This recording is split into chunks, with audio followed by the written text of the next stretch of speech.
Hello, Musketeers fans. Are you ready for the Musketeers panel?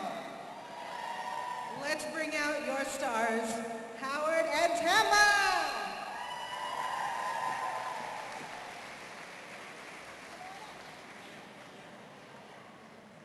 I guess they couldn't hear you. I think it's time to bring out Howard and Tama.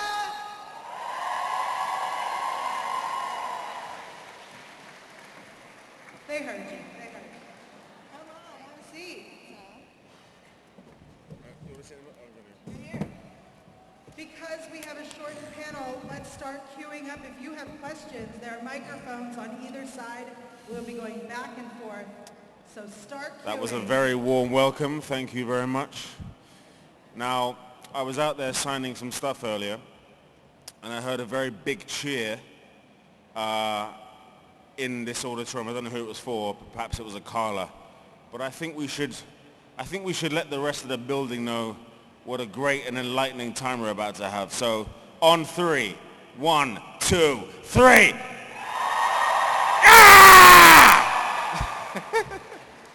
Excellent. It looks like we already have one question, so let's start there. Yeah. Hello.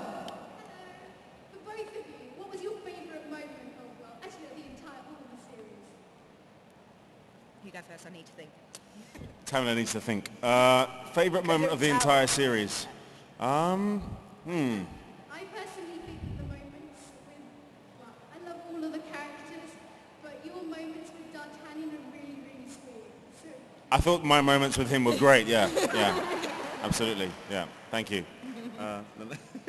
No, I think my favourite moment was probably the first scene that I filmed because it was just something so different. I've never done it before, and I was in a place I'd never been, this most beautiful location with these amazing people, and it was a scene in the first episode of Series 1 where Constance dresses up as a prostitute. And it was freezing, but it was a really sort of memorable moment, I think. So I'd probably That pick was my that one. favorite moment too, when Constance dressed as a prostitute. Yeah, I loved suits it. her. Yeah, obs. Thank you for your question. Let's talk about this show, because Musketeers was such a beloved show, and you take a story that everyone knows, and you turn it on its head and make it just so approachable to young audiences. Why do you think the show worked so well? Well, I think we had a good writing team and good production values, and we had a bit of money, of course, which is spent on it. Unfortunately, that's the key element for making all these shows nowadays. So we had good people behind it at its conception, and then I think, to run the risk of sounding arrogant, which I don't want to at all, I think it was cast really great. I think we had, real strength in our female characters. We had good, diverse leads, and yeah, I just think it's one of those ones where it kind of ticked as many boxes as it was allowed to at that time, and that gave it a good platform for success, I think. Absolutely. And Tim, let's talk about the strong women in this show, because the women weren't just strong, we're just strong women. No, they're killers. Yeah. They were very important to the entire plot, a show about 4 men. Can you talk a bit about about Constance and your time on the show? Well, I don't see it as a show about 4 men, really. I see it as a whole ensemble that made the show. And the women in the show, behind every man is a great woman and all that. But I don't see it as about them, because I think if those, no offence, but those 4 on their own, get a bit dull after a while, wouldn't it? Boring. I mean, I know they're nice to look at, but yeah, it was good because it's quite rare to get strong female parts in drama, unfortunately. Especially in, time period shows. Yeah, and yeah, who aren't just at home holding the baby kind of thing. So it was good to play a sort of action character. It was a bit different in series 2, but series 1 definitely, and then a bit more in series 3. It was a bit more sort of action based. Awesome. We have another question. Hi. I was just wondering what you think what's your greatest challenge in playing your characters?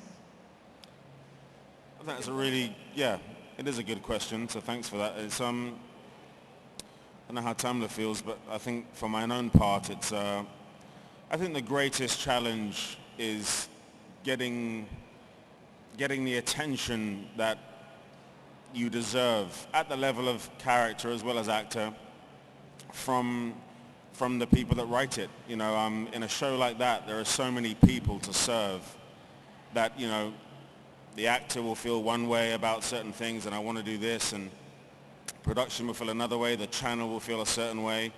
And I just think it's, you know, it's about trying to kind of keep everything in a fine balance, but it's a very complex juggling act, you know. And I know there were times when, you know, I felt like I could kind of do with a bit more, and fleshing out a character further, and I know that, you know, the fan base felt that way. And then equally, in my opinion, with the likes of Constance, you know, with Tamla here, there were times when it was clear that, you know, you need to give her a bit more to do in this because she's more than capable and has a really great skill set, and I can sit here and testify, you know, to that. And but it's just, you know, there are many more decisions made higher up for various reasons, much of which we probably don't know, which affect those kind of operations on the ground, as it were. So that's probably the greatest challenge because, you know, we're actors, you know, we love acting. You guys seem to like it, so that's great.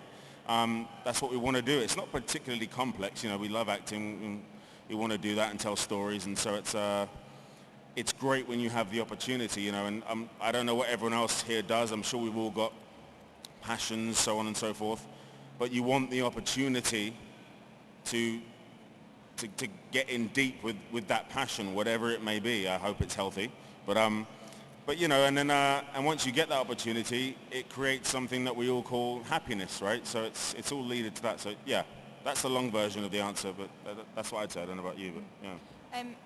I think I enjoy theatre a lot, and I think the main challenge for me was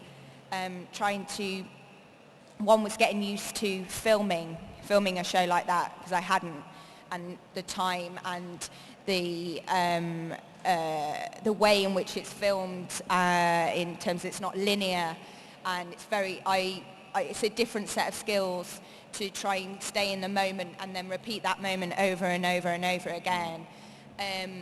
I think I found that the most challenging, and obviously the travel and dipping in and out, because obviously the guys were there for pretty much the whole time. It was like home from home, whereas we weren't in it as much, so we weren't there the whole time, so we'd fly in, we'd fly out, and I found that quite unsettling. So it's trying to get back into that world, and then you're coming out of it. So I think I found that the most challenging, because it was all very new to me at the start. So I'd say that really. It's a bit boring. Thank you. We're going to take it over here to the next question. You can pull that mic on down. Thank you. I'm just having a fucking... Hi. I was wondering from both of you what you think your characters' ultimate concerns were, and also what their fatal flaws were. Great question. Please go. Oh, okay. Constance's flaws. She maybe should have kept her gob shut, maybe sometimes a bit more, which, yeah, because it would often sometimes get her into trouble. But I like the fact that she was also very courageous and stuff, and not just like little wifey. So I think that was kind of a flaw, and also a good thing. What was it? Your greatest concern? Oh yeah. Oh, concerns. sort of what you see? She just wanted to see the good in people. Always wanted the good to come out, which then could be a bad thing as well, because some people are just not very nice. So I'd say, yeah, that was her main concern, was for, you know, she liked to look after people. She was very homey and loving, but not in a oppressed way. I hope that didn't come across like that anyway. Yeah. I'm done. Oh, you can't leave me hanging. Oh, no, sorry, I didn't realise you were finished. I was being a gentleman, you see. No, because I'll just ramble. So there's this thing with growing up in a certain way, coming from darkness and then finding the light, okay? This was key to Porthos, and indeed there's something I could bring to the table. And the ultimate concern was Paris, was the people in Paris, and protecting those that cannot protect themselves. I mean, through my research I did, I used a book called The Black Count, written by a guy called Tom Rees. That was my Bible for Porthos, and I tried to get in as much as possible with the writers, and some of it I achieved, and some of it I didn't manage to convince them to do. But nonetheless, it was a key to Porthos to protect those that, as I said, that cannot protect themselves. And then flaws, you know, for an actor, flaws are a great thing, because that's where the juice is, you know, and that's where you find all the little, you know, nooks and crannies, and arguably the thing that makes them human. So we search for that stuff. Tamla or I, you know, we were trained at the same place with the same discipline, and you show us a perfect character and we'll say no. You know, you're looking for the ugly stuff. So, and we're all flawed. Everyone in this room is flawed. Some more than others, but you know. But yeah. So the flaw, I would say, maybe wearing my heart on my sleeve so much, you know, as Porthos, if you could call it that, because it was my decisions were sometimes emotional. And, you know, it's one of those things of, you know, having a warrior that has a heart. But I think arguably that's what makes that person that much more interesting, you know. So, yeah, we would probably call it the flow stress rather than just the space stress. But yeah, so, yeah, that's what I would say. Thank you. Good question, thanks. Yeah, we'll take it over to this side. Hi, Spider-Man. Yeah. Peter Parker, actually. Is it Spider-Man? Peter Parker, he said. Peter Parker. Peter Parker. I watched. Right. Okay. No. I watched the Musketeers. It was a really good program. Watched it all the way through both series. But my question is more personal to you guys individually. It's just finding out the DC universe and the Marvel universe, who you'd actually want to be as heroes, like who you wanted to be when you were growing up, what you grew up with, and what you looked to like in heroes or villains, if you really wanted to be one, you know. That's quite interesting, isn't it?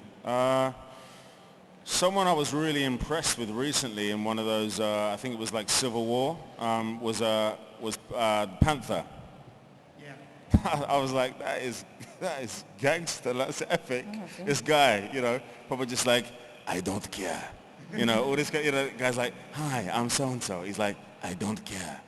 What's that from? In Civil War in Marvel. I was watching it on the plane on the way here. And I was like, this dude is gangster. You know what I mean? And then right at the end, like, you know, you know, the themes with, you know, the continent of Africa, I think it's great. And you know, and as a brown man, that means there's space for me too, which is great.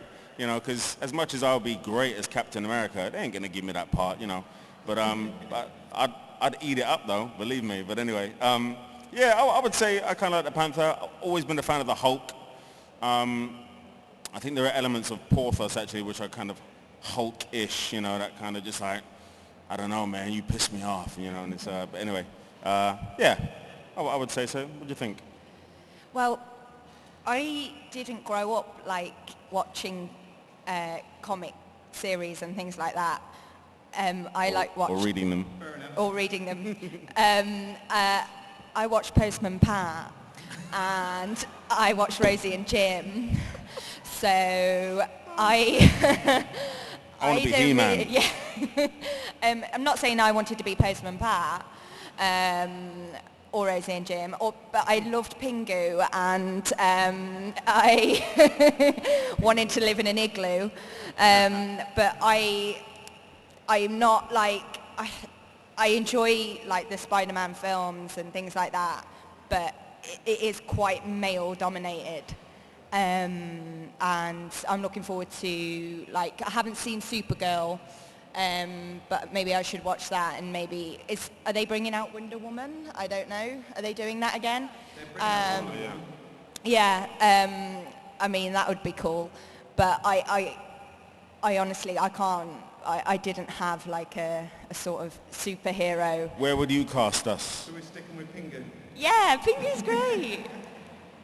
Where would you put us in the Marvel or DC universes? I think you hit the nail on the head with Panther with yourself. Thank you. Thank you. And Tam here? Sorry, go on.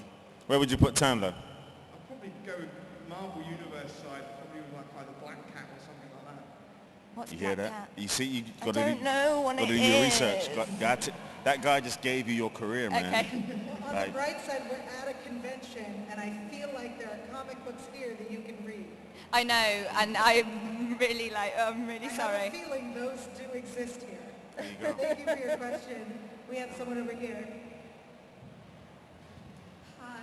You guys film like a lot of action scenes with like loads of fighting and stuff, and Yeah. visually they're really stunning. But whenever I watch it, I kind of just wonder how exhausting it is to film, or how difficult it is with all the effects and stuff. I'll go first on this because I've probably done a bit more of it, but although Tamla was incredible, particularly in that last season. You know what? It's not as exhausting as you think, just because the juice is worth the squeeze, you know? And it's just, yeah, it's what we do. And it's like asking a footballer or, I don't know, any type of athlete, you know, is it tiring doing what you're doing? It's like, yeah, but I love it. So you focus on that rather than the kind of, what, I don't want to say negative aspect, but, you know, you don't focus on the tiredness kind of thing. And but yeah, so it's but the fight sequences are like learning a language in a way, you know. They're very well rehearsed, and what makes it different from a real fight, I've done a bit of that as well, is you have to just miss someone, whereas, you know, it's kind of easier having a real fight because you're trying to hit someone.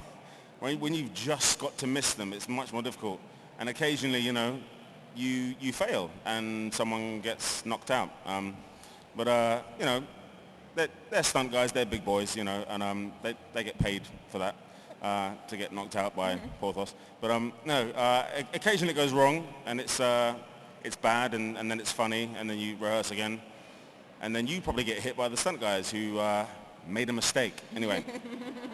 So anyway. What training did you guys do? A lot. They're very, very, very well rehearsed, and it's like going back to the kind of language element of learning how to fight on screen or on stage, for that matter, is just like learning just go through broadly how to learn a language, if you like. But it's that thing of you kind of got to learn, you know, your consonants and your vowel sounds, you know, and then you can start putting words together, you know, then you're forming sentences, and before you know it, you're having a conversation. So it's similar to, anyone can do it, you know.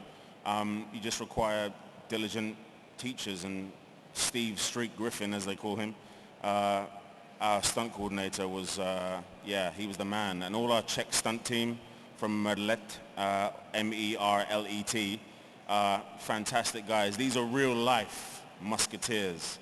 And yeah, solid in every single way, hearts of gold. So we had great teachers. So as much as we all did good work, we owe them a lot for that. Yeah. Thank you so much. Pleasure. Oh, sorry, I thought you were saying that. I was saying thank you. Yeah. To Thank our- you anyway. Yeah. Yes. We have another question over here. Hi, I wanted to say thank you so much for your dedication to theatre. I was going to ask, which out of all of the characters you've played have been your favourites and least favourites, and why? Wow. Oh, character-wise, I just recently did a theatre job in Bath, and I played a character called Mabel Crumb, and she was so fun to play, but a lot more than a tart with a heart, a lot more going on for her than that. But it was the whole experience, I think, of the company I was with, the place I was at, the director. Least favourite, I don't have, because every character is great in their own way. Your character is great. The production may not be the best. You may not enjoy it the most, but every character is different. So I don't have like, and I know that probably sounds like a bit of a cop-out, but I really don't, like, I've enjoyed every single character that I've been cast as, because there's a reason I've been cast as it. And it will be the things that go with it that won't be as good, or didn't feel as good, or do you know what I mean? Yeah. I think. I think I definitely concur with that last part from Tam. It's more kind of the productions you kind of didn't like rather than the characters are great, you know. So yeah, it's the kind of favorite, least favorite. I mean, you know, I did a thing recently with King John, which, you know, I just great character, but oh good. Well, you bless you. That's very kind, too kind. But you know, it was a flawed production, and it was just very tough to kind of just tell the story. And like we said before, we just want to be allowed to just tell the story, but often there's, you know, other things going on. But so no, it's you know, to keep it kind of in this arena, if you like, God, playing Porthos is, you know, an absolute gift, you know, and having the likes of, you know, the other guys, you know, Tam, the girls, you know, and the guest leads that we had come on and share with us their, you know, wisdom and expertise, and then show us what they do, and just soak that up, you know what I mean, and just absorb it, and learn and get better and evolve. That's all you can do. You know, we're all going to have trials, tribulations, and be tested. It's a good thing. Don't view that as a bad thing if anyone does, because those things only make us stronger, you know, like I was saying before, that as the human race, you know, that's how we've evolved to the level we are now, you know, through hardship, you know. Something is hard, we got to find a solution, and then we grow. It's, you know, it sounds easier said than done, but then everything is easier said than done, as I was saying before, and you know, you just got to focus on moving forward and getting stronger. And that's probably why, I mean, Tamala and I are similar in that sense of just not focusing on that kind of negative element, you know. That's there, you get that for free. You know, the stuff you got to work for is the stuff which is harder to come by, and that's probably positivity. So yeah, hope that answers your question. Thank you. We'll take it over here now. Before you started shooting, did you actually know how to horse ride? Before you How to started horse ride. shooting, did you know how to horse ride? I'm going to add to that No, also not really. sword fight. The fight. I'd done a bit of horse riding before, right. but I wouldn't say I was a pro. I used to go a lot. Yeah. So I'd like to just do a nice little trot, and that was about it. Obviously, no, I didn't know how to sword fight. Not really. I didn't do that at drama centre. So I did no, some of I that, didn't. I didn't know how to do any of that. So it was all new. I think everything was new because you're kind of learning the stuff that fits that world. So no matter how much experience you have, it can kind of prep you slightly for what's to come, but you know, you got to kind of judge everything, you know, on its individual merit, and it's, you know, yeah, you have experience, but you don't have experience in that moment, and that's going to be your experience. But so no, I didn't know how to horse ride. I'd fallen off of a horse a few years before that and hurt myself, but but I had no qualms about getting back on again because we had great teachers, people we can put our trust in and show us the ropes, and knowing that if they get it wrong, you know, we're going to get a huge insurance payment, which makes things easier, you know. But and then sword fighting, I'm a guy, like, you know, easy. Easy, yeah. Thank you. You're trying to say that just every guy knows how to sword fight? It's just like a given? That's exactly what I'm saying, yes. I'm impressed. It's in us intrinsically, and the ladies are leaving as I say that. I'm sorry. No problem. I see you. Yeah, you. No, no. We have another question. Yeah, please. Let's go, Afro Joe. As actors, is there anything you would recommend, kind of like maybe a book to read or something that you recommend to help get into the acting profession? Something that really helps you? I think, what, are you studying or do you have an ambition to become an actor? Yeah, I'm doing a lot of drama and I'm kind of considering it as a career. I'm just kind of in that stage of my life where I just don't really know. I think acting is a very possible thing that I want to get into. It's just Yeah. Well, if you're serious about it, I would absolutely suggest the work of Stanislavski, Konstantin Stanislavski. Stanislavski, I believe. Stanislavski. It's a Russian, well, genius, basically. Yeah. What would be the best one to start with? you think? I just think, you know, it's you watch as much as you can, you see as many things as you can afford, you go and see different productions, you watch film, you watch different actors, you watch people in general Watch in Hamlet. life. No. And you learn from that. In terms of, I mean, it's really hard. It is really hard business. And, you know, I'd say, you know, even going to drama school doesn't guarantee your work. Like, people who haven't been to drama school. And I just, sometimes it's about being in the right place at the right time.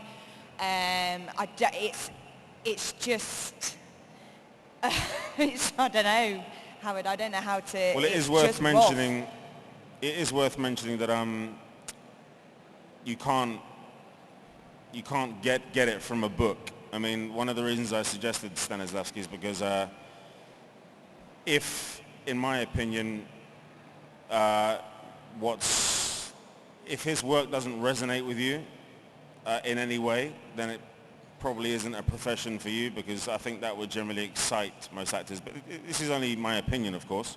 But yeah, you know, I think absolutely, you know, in addition to what Tamla was saying, you learn just as much, if not more, through observation. So the great thing about being an actor is that everything in life is a reference point, and you have to treat it as such. But yeah, if you're serious about it, then best of luck. You're going to have a very rewarding yet extremely challenging journey. So in summary, experience a lot of drama and focus on your circles of attention. You have to say that again. I didn't hear you, mate. Sorry. I said, in summary, watch a lot of drama and focus on your circles of attention. Focus on your Feedback, please. Yeah. and That plus, yeah. Yeah. I would also say train here, not in the U.S. Just going to say it. As an American, train here. We have a question over here. Hey, oh, I've got a microphone with it. Yeah, break things. Is there a character in the series, apart from your own, that you think would be really fun to play? Constance. obs. I'm not just saying that because I've always said that. Constance. I mean, the things I would... What a creep. No, I shouldn't say that shit. What's the audience here? What's the youngest person here? I don't know. I was just going to say that, you know... No, I'm not going to say that. That's best. I feel like there are youngins Yeah. here. We should. Luke Pasqualino. We all just You just don't want to lose. Picture that. What? What I would do to Luke Pasqualino. What you would do to, what we'd all do to Luke Pasqualino. Let's face Just it. to stop him talking or kissing Constance. I mean, it's continuous. Such a hard job. I really like the character of Milady. And shut up. Yeah, and and not just because of her costumes, and not just because she got to kiss Tom Burke either. I thought that would be a really fun part to play. It's always good playing a baddie. It's always the best playing the baddie. So yeah, and Richelieu, that'd be in the series 1. And yeah, just to see the villains, you see, and play a bad person. Yeah, that would be, yeah. Thank you. Thank you. All right, we have time for one last question. 2, we got 2. Yeah, but we have time for one. We got 2. All right, let's go. You two talk quick then. No pressure then. I want to know what your favourite storyline throughout all 3 series was for any character. You could answer this, I didn't really like. My favourite storyline? Well, it has to be Constantian. It has to be. Will they, won't they? It has to be that. And that was like the sort of my main one, really, which ran through the whole thing. Just because, and it is nice to have a happily ever after. And I loved working with Luke. Mainly, I just had a great time with him. Very great actor to work opposite. Made me feel very comfortable, and it was just great fun to be acting with a friend. So, yeah, the Constantian storyline, I think. I think the father stuff, there's a lot more I wanted to do with that, but yeah, that whole storyline is always going to be interesting to me, you know, the kind of nature of what it is to find a father and, you know, to grow up without one and what that does to the, you know, the man and, you know, yeah, it was a fascinating thing for me. So, and working with Mr. Cunningham, you know, a wonderful, wonderful practitioner of this art form, you know, and whether he knows it or not, someone I learned a hell of a lot from, and very generous, and yeah, just a shame they cut so much from it, but there you go. Thank you. All right, no pressure. The Musketeers is a beautiful soundtrack, so I was just wondering how you think the music lends itself to the show, or how I'm so sorry. Just speak up just a tiny bit. Bless you. Thank you. I was just wondering how you think music lends itself to the show, Ah, if it changes the scene in any way, or yeah. what do you think? Well, controversial. However, I think they could have used less in some of it, to be honest, because I think they need to give an audience a bit more credit, as in like, oh, it's a sad moment, let's put some sad music on. Do you know what I mean? I think it obviously adds to it. If it didn't have music, if it didn't have sound, it obviously adds to dramaticness. That's not a word. Atmosphere? Or, yeah, that would do.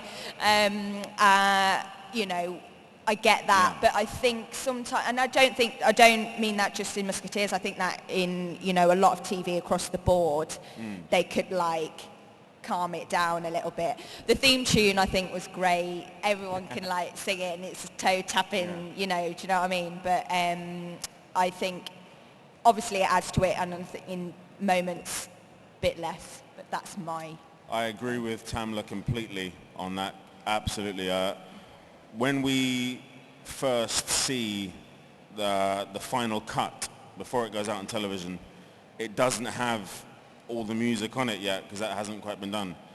And the main complaint, if you like, from the principal cast once it goes out is always, what the hell have they done that for and put all that music, you know, but because I agree with, you know, like I said, I agree with Tamla that it's you guys, you're not stupid, you know. if someone is going through the worst day in their life, it's kind of clear, and the actors are good enough to express that. So, but it's one of those things that, you know, it's a decision made by people that, you know, just don't have very good taste. So, yeah. Thank you. Thank you everyone so much. Please make sure you check your programs to see when they are signing and taking photos.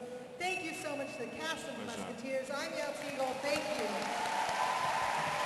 Cool, man.